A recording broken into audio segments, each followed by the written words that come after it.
Səhifə 166-da Dimin birinci hissə kitabından səhifə 166-da həndəsənin əsas anlayışları 2 düz xətt. 2 düz xətti kəsən 3-cü düz xətt arasındakı qalan bucaqlardan biz baxırıq 43-cü suala. Belə bir sualdır. Demək, bunu necə kəsək? Bunu belə gətirək. Bunu da belə gətirək. Baxın uşaqlar, burada bir bucaq yaranıb. Burada. Və burada göstərə bilmirəm. Çünki şəkli tara çəkə bilmədim.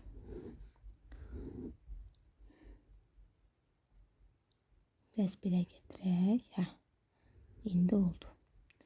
Bura 150 dərəcə verib. Bu A düz xəttidir. Bu da B düz xəttidir. Bir-birlərinə paraleldirlər. Buranı verib alfa. Buranı da verib 45 dərəcə.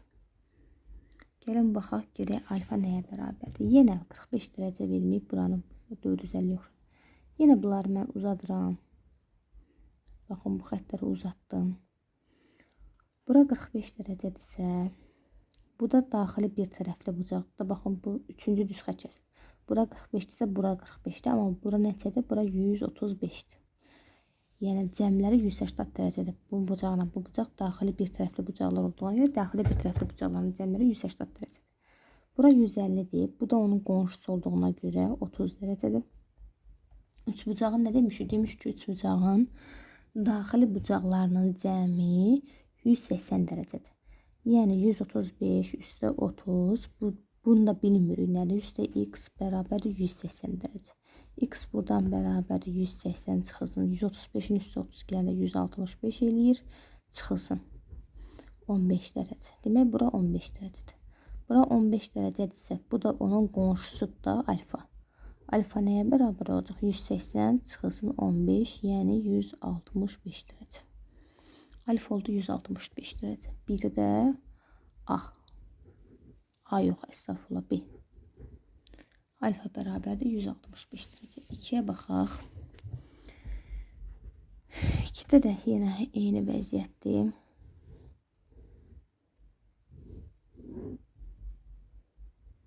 Buranı verib 295 dərəcə. 2 düz xətti kəsən 3-cü düz xətt. Burada tamam başqa cür söhbətdir. Bunu bayaq demişdim sizə, ondandır. Buranı verib 25. Buranı verib alfa. Alfa neçəyə bərabərdir soruşur. Uşaqlar, bura 295-dir. Bura olsaydı bu tam olardı da, düzdürmü? Amma ora yoxdur. Demək, mən bunu tapmaq üçün tam bucaqdan 295-ə çıxacam. Tam bucağım 360 dərəcədir. 360-dan 295-ə çıxanda bilirik ki, 65 qalır. Demək, onda bura 65-dir. Uşaqlar, bayaq da dediyim kimi, bayaq sizə demişdim. Baxın, demişdim, qayda gəhtəruzə qeyd edilərsiniz. Alfa üstə beta bərabərdir x-a. Bu da elə şəkildə, baxın. Alfa üstə beta bərabərdir x-a. Bu tində qalan bucaqlar, baxın, bu tində qalan bucaqlar, bu ortadakı bucağa bərabərdir. Əgər bura 25-dir, o birisi də alfadırsa, bunların cəmi də 65-ə bərabər olacaq. Alfa da bərabər olacaq 40 dərəcəyə. Alfa 40 dərəcə. İkinciyə D və Y də uyğundur. Çünki 40 dərəcə iti bucaqdır deməkdir. D, Y. Gəlin baxaq üçüncüyə. Üçüncüyə görə nəyə uyğundur?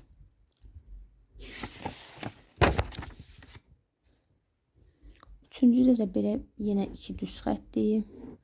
Buradan bir dənə düz xətt keçirdib. Buradan da bir dənə belə düz xətt keçirdib. Bura deyib alfa, yəni bunu istəyir bizdən. Bura deyib 65 dərəcə. Burada deyib 20 dərəcə. Uşaqlar, avtomatik olaraq bayaq dediyim kimi.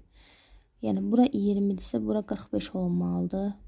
Niyə görə? Çünki 20 ilə 45-in cəmi 65 eləməlidir. Bax, bu tip bucaqlarda bu bucaq, bu kənarda qalan bucaqların, bu arada qalan bucaqların cəminə bərabərdir.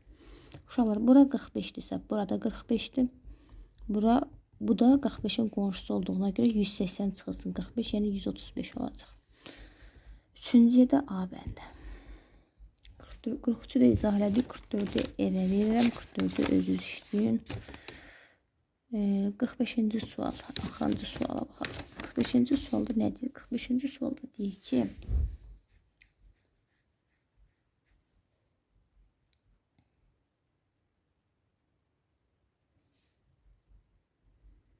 45-ci sualı mənə elə gəlir ki, özünüz yaza bilərsiniz.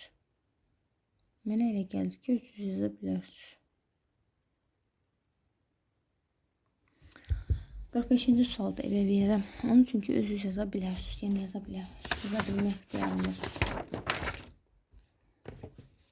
Demək evə verdim 44, 45, 29. Sonra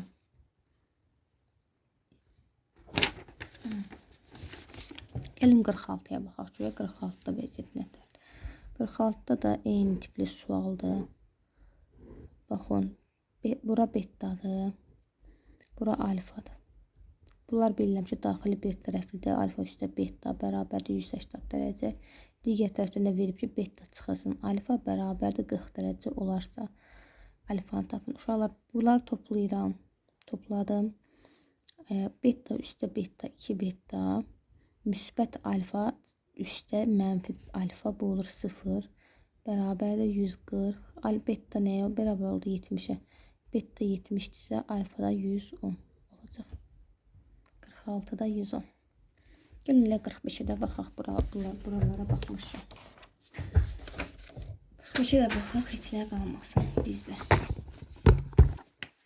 Baxın uşaqlar, 45-də açıq tipli sualdır. Birincidə belə bir şeydir. Bu C düz xəttidir, bu A düz xəttidir, bu B düz xəttidir.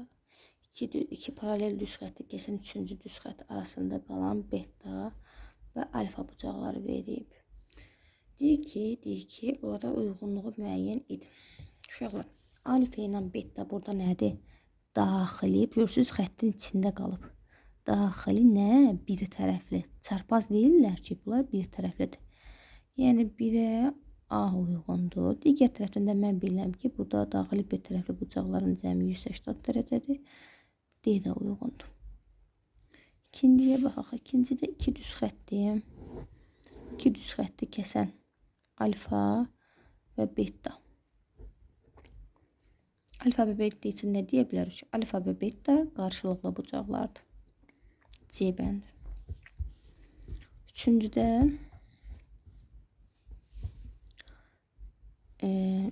çox qəribə şəkili var. Üçüncünün. Görək nə demək istəyir. Bura betadır. Buranı verib beta. Buranı da verib alfa. Buranı verib alfa. Deyir ki, uyğunluğu müəyyən. Uşaqlar, burada uyğunluq nədir? Bu belə olsaydı tam bucaq olmayacaqdı. Demək, beta ilə alfanın cəmi tam bucağa bərabərdir uşaqlar.